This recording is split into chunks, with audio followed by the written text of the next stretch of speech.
সারা বিশ্ব জুড়ে তরুণ প্রতিভাদের খুঁজে বের করে নিজেদের একাডেমিতে গড়ে তোলার মিশনে নেমেছে এফসি বার্সেলোনা।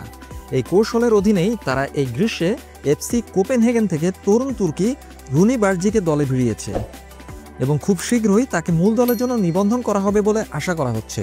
কিন্তু বার্সার এই খোঁজ এখানেই থামছে না। এবার তাদের রাডারে ধরা পড়েছে দক্ষিণ আমেরিকার আরেক বিশ্ববালক। আর্জেন্টিনার টিএনটি স্পোর্টস অনুযায়ী বার্সেলোনার চোখ এখন রিভার প্লেটের তরুণ রত্ন ইয়ান সুবিয়াব্রের দিকে। মাত্র 18 বছর বয়সী এই তরুণ একজন ডান পায়ের উইঙ্গার, তবে তিনি বাম দিকে এবং সেন্ট্রালিও খেলতে সমান পারদর্শী।